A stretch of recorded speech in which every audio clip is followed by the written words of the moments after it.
So let's take a moment to reflect on where we are in this journey. We explored the immense potential between India and Texas this morning. Then we heard that the smart capital is looking for it. And we introduced DISC, a new corridor to bridge ideas, capital, and action. And we've just seen that impact can be profitable with the right people behind it. What are we missing here? Well, let's roll the tape.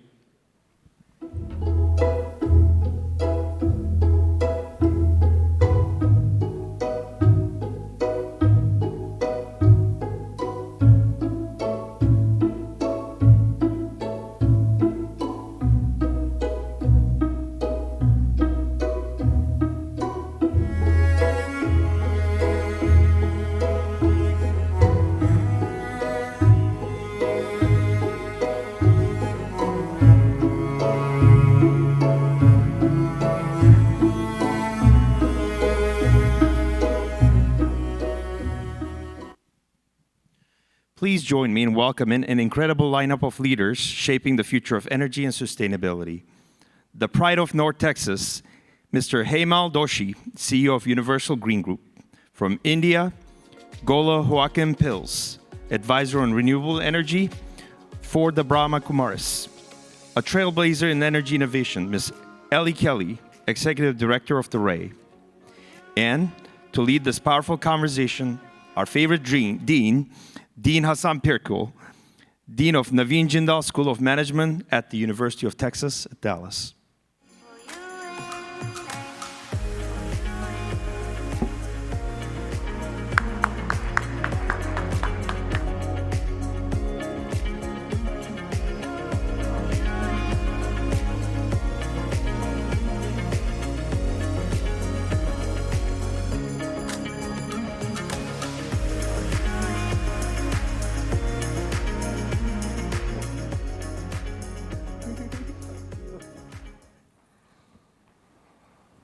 Folks, thank you for attending this session.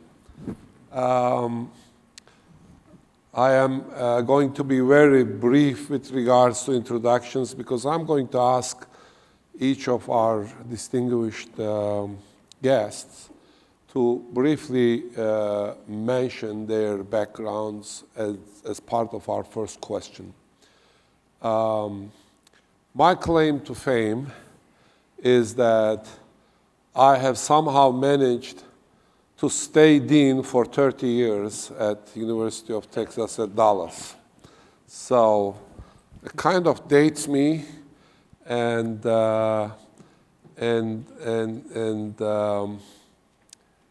also gives me a perspective on this fine city, India. If you haven't noticed, our name is Jindal, Naveen Jindal, School of Management, who's an alum. Have many Indian students over the years. And so some people say I am an honorary Indian. And what does that mean? It means I have 3 pairs of kurta pajamas.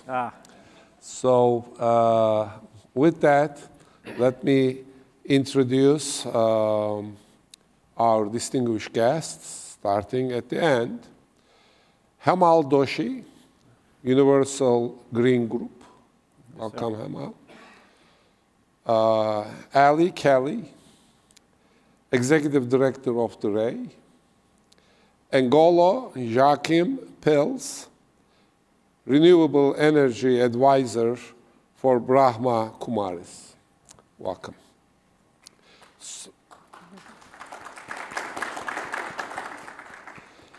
So our session is going to focus on renewable energy. We all know that the most important ingredient for economic development and prosperity is energy. Those of you who are from India know that India's growth is fueled by power. electricity, and unfortunately, not all of it green. The pollution in big cities is, especially during the festival, is really bad. I went to visit India and visited the power plants of Jindal Group, and they were using local coal, which wasn't very good. And no matter what they did, they worked really hard to keep it clean. But, you know, that was not a clean city. So I think that India has come a long way, incredible development. It really is incredible. But we have a long ways to go. So that's kind of our focus today.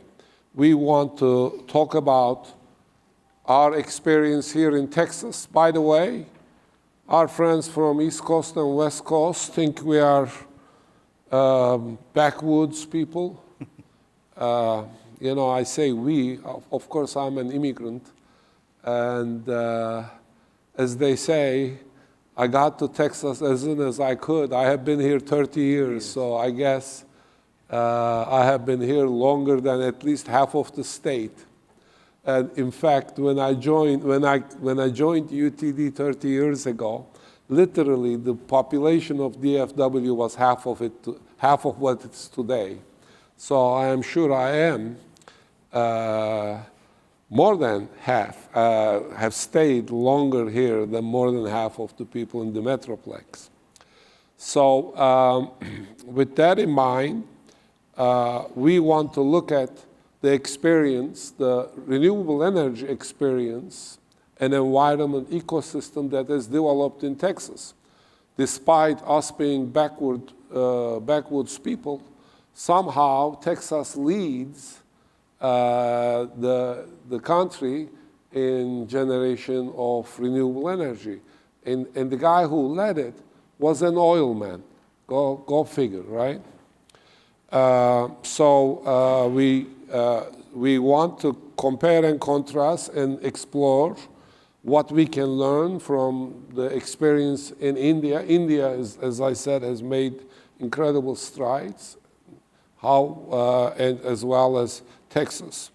And we also want to talk a little bit about transportation and renewable energy impact on transportation and the current developments in that space. So my first question is the same question to all three members of our panel. And I will start here, right next to me, with Golo. Golo, please tell us a little bit about your background. Also, share with us one opportunity or development that is today making or has the potential to make a very significant impact on the renewable energy economy. Thanks, Hasan, very much, and thanks to EarthX for this opportunity here. I joined the Brahma Kumaris 40 years ago and came 1985 the first time to India. And I remember vividly, I took a steam engine from Delhi to Ahmedabad. And when I reached Abu Road, I was fully black with the powder of black coal.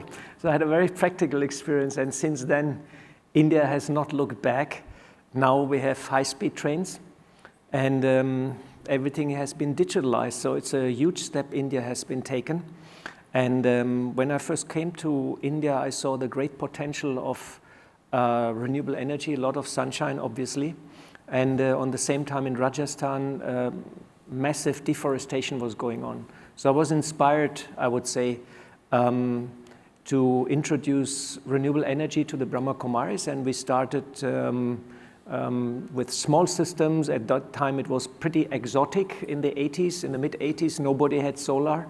And we brought some solar plates and this and that. And now we are the biggest institutional user of renewable energy in India. We have 5,000 meditation centers, and we roll out a green policy. We try to convince them to go green. And India is having a huge potential, and there is also the need to go green. And we try to combine spiritual lifestyle values and ethics with clean technology, because we believe it has to be a holistic approach. We cannot only see the budget or the finances or the technology isolated. We have to see the whole human being and the whole need of nature also. So that's how we're approaching. And the potential in India is suffering under climate change quite severely. When I left, there was a heat wave, and we had in January a heat wave in Kerala, which is totally out of context. And when I left, it was 45 degrees in Ahmedabad. And there is definitely the need to go green. There is the need to go clean. And the government is poised, and the people are understanding now the connection between clean technology and climate change. So I think there's a very good potential for tremendous growth in the next years. Thank you. Allie? Hasan, thank you so much for the opportunity to participate in this panel and also in EarthX. My name is Allie. I'm the executive director of a national nonprofit called The Ray. We're based in Atlanta, Georgia, and we work across the country with transportation agencies, including state DOTs, as well as railroad owner-operators, to develop energy infrastructure on the underutilized right-of-way, which are the roadsides of the highway and interstate system, as well as the empty land along the network of railroads across the country. And our work started 10 years ago, utilizing that empty roadside and railroad right-of-way for solar arrays, for battery storage, for electric vehicle charging infrastructure co-located with solar and storage, as well as the opportunity to develop new geographies of transmission grid using that strategic network of right-of-way that courses across the United States from the West Coast to the East Coast. We've made a lot of progress over the last 10 years, but at this point in the country's history, we're seeing tremendous and unprecedented pressure on the transmission grid, both from the generation side as well as from the load or the demand side. For example, the federal agency FERC reports that in 2024, renewable energy accounted for 90% of the new capacity added to the US grid. And we also know that data centers and the race for AI competitiveness is going to create unprecedented and significant load growth and demand on the grid. We have seen reasonable estimates that data centers will require 2 to 3 times the energy supply that is currently available in our grid's capacity.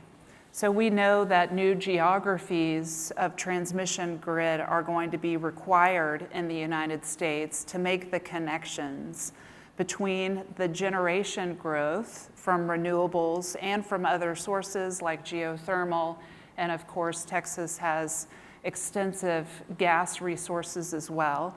We need to make those connections to the load growth that is exponential in the data center space, but also cognizant that the United States tariff policies and other policies that are aimed at expanding the onshoring of manufacturing in this country.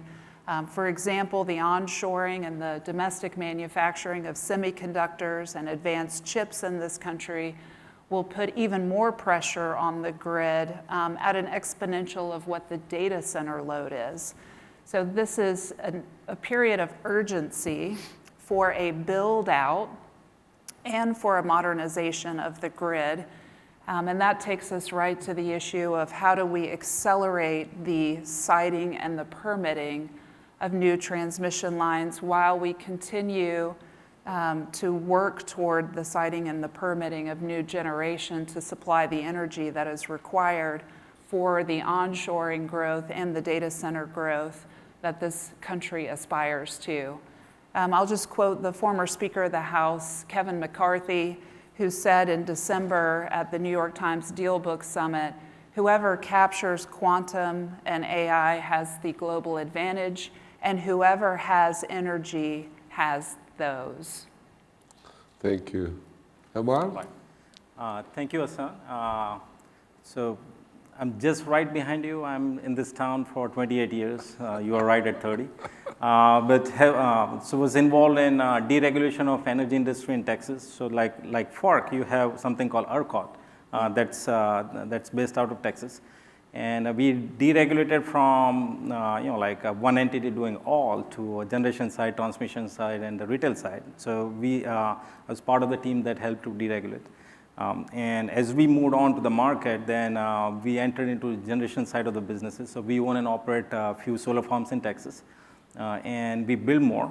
And then we entered into EV business, where we actually are building nationwide EV infrastructure. We are part of the Navy program, but there's a lot of state programs that we work with, including in state of Georgia as well. But so as far as last close to 30 years of what we have done, I mean, we have seen the growth where in Texas, at least for sure. And how do we solve the growth issues, right? So as what Allie was saying before, that how do we solve the transmission issue? How do we solve the demand issue? So we work very closely with the local utilities to help them to manage the demand side. And we see the demand management as a key of how we are going to solve this problem in a short term. And in the long term, obviously, we are going to have all these new transmission lines and XYZ that will come into the picture. But immediately, it's a demand management side that we focus greatly right now, both in the sense of the increase in consumption on the EV side, the data center side, and especially in Texas. I mean, if you see, there's also a lot of Bitcoin mining. I mean, you'll be surprised how much Bitcoin mining happens in the state of Texas as well. So combination of those three, how do we manage it in the short term and long term? So we focus on both short and long term, and we work very closely with the local utilities. Thank you. Golo, please tell us, kind of give us an overview of state of renewable energy in India, in how it's changing, was changed. What lessons can we learn from that, particularly as it applies to the rest of the global South? And what are the opportunities between Texas and India in this field? Well, India has a very ambitious climate target. We regularly meet the Indian delegation at the climate conference. I have been last 20 years to all COPs, and we have seen progressively that India is ramping up their targets and their NDCs. So India wants to install, I think, 500 gigawatt until 2030. And right now, India is rolling out every year 50 gigawatt of tenders in renewable energy, and we heard previous speakers said that India has the biggest solar farms. I think Adani is doing in Gujarat. Rajasthan. In Rajasthan. And in Gujarat also one very large is going on in Saurashtra. And so India has a real requirement to go green, but also a huge potential. I'm originally coming from solar thermal, because we started 30 years ago, and solar plates were equally to gold at that time. I started with Tata panel 38 watt and a 50 watt from Siemens, which were like unbelievable. And now we have huge 500 watt panels, and India has the policy Make in India. So most of the government tenders, you have to use equipment Make in India. Which means that companies have to come to India and invest in India and get a foothold in India. We are right now setting up a 700 kilowatt photovoltaic plant in one of our campuses in Mount Abu. And I face a little bit problems with batteries.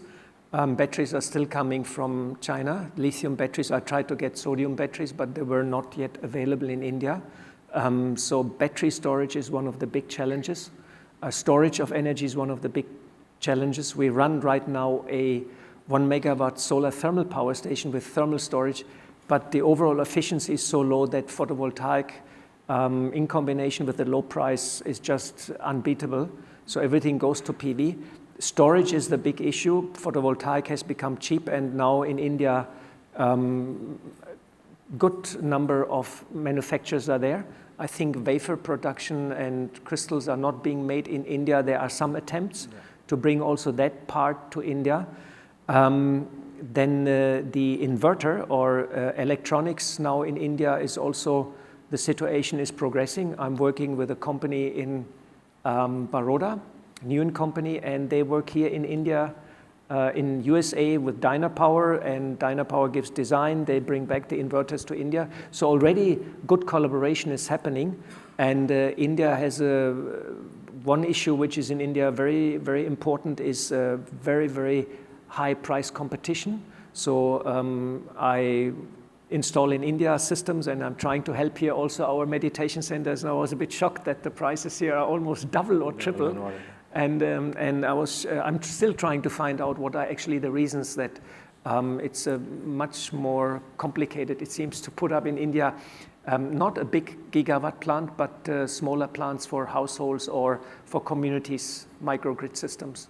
That seems to be an issue. I'm still working on that. But otherwise, India is poised to go in that direction, and there's a huge potential. But you have to go to India. It's otherwise very complicated. You need a foothold in India, a Sherpa in India who guides you, to find your pathway. All right, thank you. So, Hemal, you have a company here. You travel often to India, I am sure. So, tell us a little bit about Texas, what we do here, sure, and how it relates to India, and what is the potential between these two countries on renewable energy field? No, definitely. So, as Allie was saying before, last year, Texas has one of the largest installation of solar and wind, right? So I'll just put in renewable in a sense, right? And so the biggest learning thing is how do you have this kind of intermittent power coming onto the grid, and how do you manage that so the grid is stable? So that's one of the biggest challenge that what we face here, and I think so India is going to face that as well at some point of time. I still remember, we put up our first solar power plant back in India when Modi was governor of Gujarat back in 2010. It was pretty new, and so we do own assets back in India where we generate the power and sell to the grid as well. And same here in Texas, we do the same thing. Now, as far as what we need to learn from each other, I wouldn't say that we need to learn from here to there. I think so it's an each other kind of learning process. And so one of the things, obviously, what like Golo was saying, is the cost of putting the system is higher over here versus India, right? So that's something that we need to learn from them, how to bring down the cost. So permitting issues and how to automate, so the labor cost and all those things are managed, right? But while over here, battery technology, we keep on hearing this battery technology has a while to go, but I just look at incremental growth of what it was like 2 or 3 years back to where it is right now. The cost has dropped more than 50%, and as any power electronics will come through, the cost will keep on coming down, bearing some tariff issues that we are facing right now. But so battery solution, to a certain degree, it's going to be a core of how the grid is going to be managed with intermittent kind of generation, and that same thing has to be applied at some point of time in the India as well, because when you have like 500, 600 gigawatt of power coming in, and it's intermittent in a way that between noon you have such a surge, but you want to use that power in the, like in the evening time or whatever the other timings are. So how do you manage it, right? So generation side, I think so as a technology wise, solar is very mature. We get 400, 500 watt panels now than what, like 50, 60 before. Wind turbines are getting really efficient. Like you can get like at least like 2 or 3 megawatt of wind turbines. That's very common nowadays. So the generation side of that area is getting to a stable and mature. is the distribution and storage and transmission of that power. That's going to be a biggest challenge as we move forward. Now, as what Texas is doing, it's very innovative, right? So just lot of this kind of data centers or battery storage and data centers and Bitcoin minings and all these guys, right?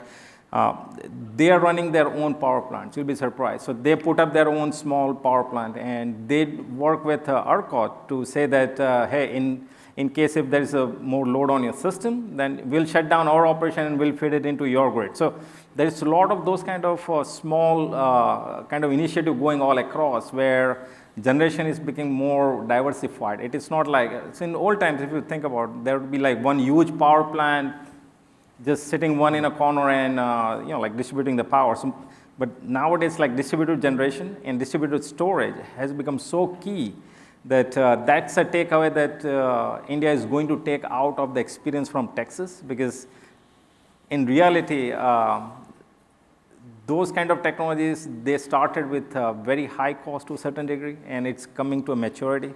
And India is a market where I would imagine that R&D is not a whole lot will happen over there. They're just going to take the technology of what, like new technology getting developed here. So I think so that's the path that India is going to learn from Texas and Texas experience.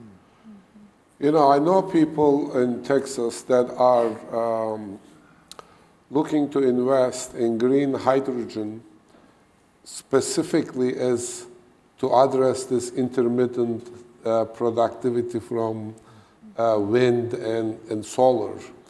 Where are we in that? Do we have, because the issue with hydrogen is transportation, and they were looking to use existing pipelines to do it, mix it with gas to do it. So anyway, educate us, please. So perception does matter. Hindenburg is still there, right? People still remember. But that aside, right? So we always say that energy is going to be a mix. I mean, you cannot have just one source of energy. Hydrogen, we have been trying for a very long time. So the question comes down about generation of hydrogen, right? You can do electrolysis process, right, from water and all those things. You have from like a natural gas, you can take it out. You will have a lot of refineries. That's the byproduct the hydrogen comes in, right? So hydrogen generation. So if you're looking for renewable hydrogen, you have to figure out like what kind of hydrogen you are using. So hydrogen by itself, just like any electrons, right? Electrons are electrons. You don't see electrons. Well, now whether you get from coal or solar or wind, I mean, once it gets into power grid, I have not seen a green color electron. I mean, they're all, like nobody looks at it, right? So the same thing with the hydrogen. Now you have to figure it out that, okay, once hydrogen is generated in the right way, the challenge about storage, the challenge about transportation, and the challenge about usage. So I would always say that hydrogen has a very specific use. Can it be used as a mass? That would be a little bit challenging. But if I have to look at a certain transportation sector where you can bundle the hydrogen at one location, and just as an example, I think so in India they are coming up with hydrogen trains, hydrogen engines, locomotives for this one, right? So that will be one location. You fill up with the hydrogen, whatever it is, and let the train come back and forth. But if you need hydrogen at every 100 miles, now you're talking about a whole lot different thing about creating infrastructure, transporting those things. So what we have observed in the industry is hydrogen will have its use, but in a specific sector, just like anything else, right? So you'll have natural gas in specific sector. So it's going to be sectoral as we move forward, but I don't know. I mean, we have been trying hydrogen from last, godly knows, 20 plus years. It still hasn't seen the light of the day where it can be used in the right way. But transportation in a few ways, I think so that would be the way to go if you want to use hydrogen. Thank you. Thank you. Allie, so, recently we are getting pushback on EVs. I'm not talking about the crazy people burning Teslas. I'm talking about people like you and I wondering whether we want to wait, to go long distance. Do we want to deal with the charging issue? Yeah. So where are we in transportation and renewable energy? Sure. So I'll start with the bad news first. The policy landscape is chaotic at best, and very difficult to navigate at this moment. Among the policy barriers that we're seeing emerge, and we expect that other executive orders and other policy mandates will come down this week during Earth Week. But of course, we've seen federal agency action around the strict emissions limits that had been put in place by the U.S. Environmental Protection Agency. We're also seeing federal action to revoke state waivers like California and New York that would have banned internal combustion engines by 2035. We expect to see congressional action to revoke the tax credit on electric vehicles that has been available for consumers to incentivize and subsidize EV adoption. And then, of course, the tariff policy, particularly the tariff policy on Chinese battery components and minerals that are really critical to the continued development of the supply chain. So all of that is a high-risk environment, and it's also changing daily.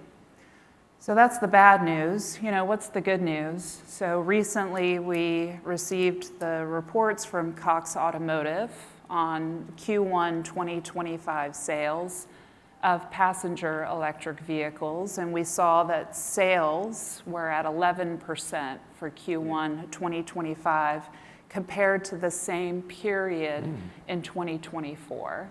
So we're seeing slow and steady growth in the EV passenger vehicle market. Approximately 300,000 passenger EVs were sold in Q1 of this year. And that is, you know, really against the policy headwinds and also against the specific experience of Tesla, which you mentioned, some of the really regrettable actions that are happening at Tesla dealerships. But we've seen that Tesla sales have declined 9% year over year. So even against those headwinds around public perception and opposition to that specific company, we're seeing companies like GM, Ford, Hyundai, and BMW really drive the growth in the passenger EV market. So all is not what you would think based on the headlines. To go a little bit deeper, we're seeing success in battery electric freight. So we've seen that Lay's, PepsiCo have adopted into the Tesla Semi, ironically, and we've seen that the Tesla Semi has performed in operation on the road by meeting the challenges of the duty cycle and at cost parity with the adoption into new diesel class 8 and 9 vehicles. So we're seeing opportunities like that with battery electric freight and also with hydrogen fuel cell freight vehicles that are being introduced by Hyundai from the Korean hydrogen market. So we're seeing that innovation being exported into the country with, you know, kind of multiple tools in the toolbox around battery electric freight and the technology meeting the demands of the duty cycle. Where I think that we're going to go with transportation is to continue to focus on the infrastructure. We're all clear that the state NEVI plans are on pause due to the U.S. Department of Transportation's reconfiguring of the priorities of NEVI. And no one has a crystal ball, certainly not in this murky environment, but you could imagine that NEVI might be redefined and reprioritized by the Trump administration to focus on hydrogen for hydrogen fuel cell freight and to also focus on higher capacity EV charging infrastructure at the 350 kW level or higher in order to service battery electric freight vehicles that would be offered by Tesla and someone named Elon Musk. So we think that the market is continuing to drive forward across sectors or segments of the market, which is good news. But ultimately, we are working to define transportation as transmission because as we move into higher capacity charging to service battery electric freight, we know that the demand profile of those charging hubs is equivalent to the demand of a small city. So National Grid in 2023 released a report showing that a multimodal charging hub, on average, would develop a load of 19 megawatts or higher, which is the load of a city of population around 40,000. So we know that transportation has to be defined as transmission because you have to rely on resilient and higher capacity transmission systems to deliver the power that is necessary to power our freight, logistics, and manufacturing environments. Okay, thank you. Well, we have about 8 minutes left, so our last question is the same to all the panelists. I would like to start with Golo. Golo, tell us one thing that is in the horizon that's exciting and that will make a difference. In the horizon is definitely that there will be a shift in consciousness and awareness in India further towards clean technology. Government is very, very poised to go ahead, and we also work as a spiritual organization with other religious organizations in India, which is also a good sign. I was recently on a conference in Delhi, and there were other spiritual religious organizations, and they all shared their projects and programs, and it was quite encouraging. Also at UN level, we had the last two climate conference, a faith pavilion, and we worked with in the interreligious dialogue, and they came up with the idea to put on all buildings of faith around the world, not only in India. They were talking of 40 million buildings, renewable energy, for example, as a signal to to the world population, to the world community, to go green and to go renewable. So I think, unfortunately, climate change will be a driver because the latest science from the climate institutes is dramatic and drastic, to say. And so there will be the sheer need to go in that direction. And I liked also your idea of going transmission issues. In India, there is a policy now to make it more easy to transmit, but the Indian grid is pretty weak. I was there some years ago when there was the biggest power failure in human history, when the North Indian grid went offline for 3 days, which was quite dramatic. I think 600 million people were without electricity. I think what is a good way to look forward is also to strengthen local communities, look into microgrids, enable organizations, also religious, spiritual organizations, to go green, and in general raise the awareness also for our young generation to become aware how clean technology can help in the future and deal with climate change. So I think there is a crisis on many fronts. You mentioned also the policies in India. We have luckily right now a very favorable prime minister and a favorable policy towards renewable energy.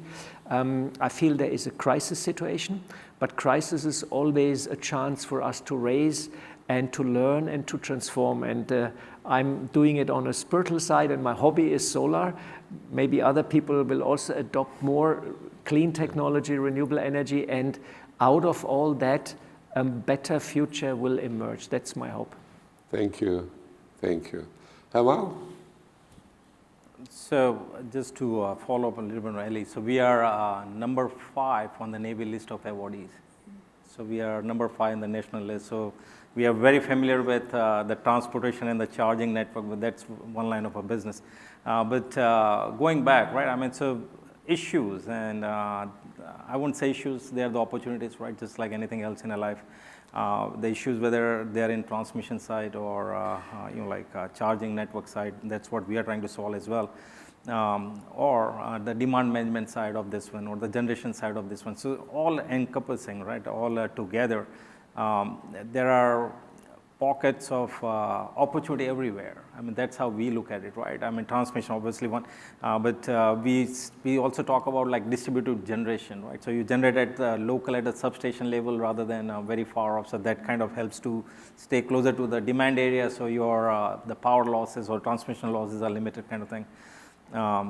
As far as demand management is concerned, I mean, like we are looking at new technologies that are coming in town, and they are improving every year over year. That will relieve some of the transmission issues that what we are facing. So, but yeah, I mean, so opportunities everywhere. I mean, we are very optimistic people, and when we are in business, we have to look at optimism side. I cannot look at issue side, but we are going to learn a lot, and we are going to implement a lot. So, going back to India and the issues they are facing to India, transmission obviously is a very bleak. Let me use the word bleak over there, especially on the northern grid where like we had a huge power outages. It's going to take immense amount of effort just to create a last mile of delivery. Let's forget like the entire transmission is the last mile of delivery. That's also a big challenge down there. So if you are related to transmission businesses, or like you're trying to solve or be part of that kind of area, that's a huge opportunity down back there.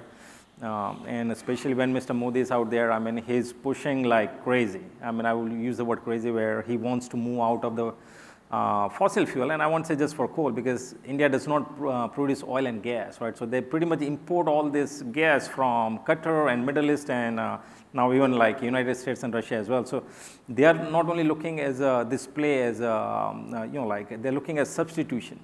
So for them, it's not the cost of putting new thing, it's substituting how they are going to replace the imports, right? So that's one of the major focus out there.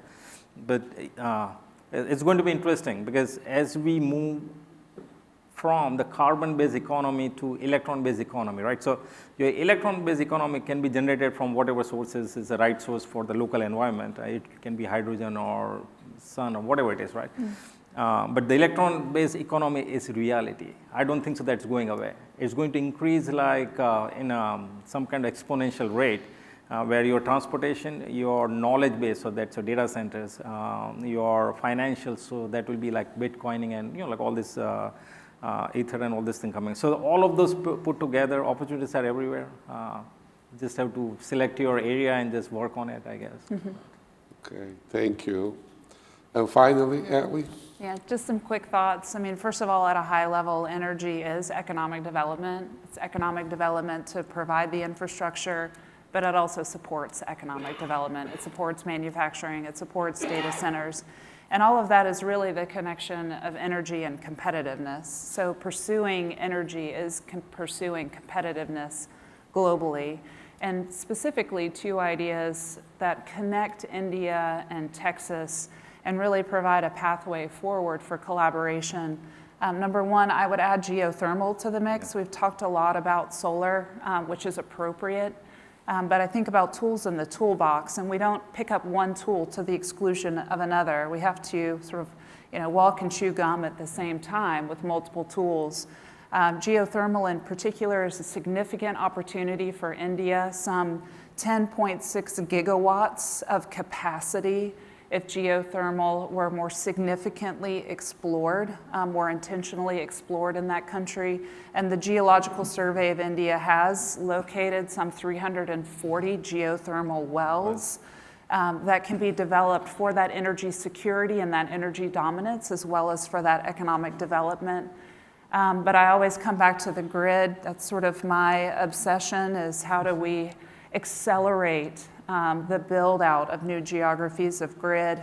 Encourage everyone here to listen to Dr. Sandy McDonald from NASA, who has used the NASA supercomputer to model a super grid for the United States, which comes down to 4 high voltage distributed current, or HVDC lines, that can be accommodated in railroad right-of-way and highway right-of-way. Just encourage us to think about the public land assets that we already hold that can facilitate and accelerate the permitting and the siting of these projects, so that we can capture the private sector capital that wants to unleash new grid build out and that infrastructure, and really funnel our energy and our vision into how we can develop the resources and develop the transmission system between our countries and between Texas and India, because we all want the same thing: competitiveness, stability, local dominance and security, and that economic development and continued prosperity. Thank you. Thank you. Folks, that concludes our panel. Thank you for attending. Please join me in giving a big hand to our participants.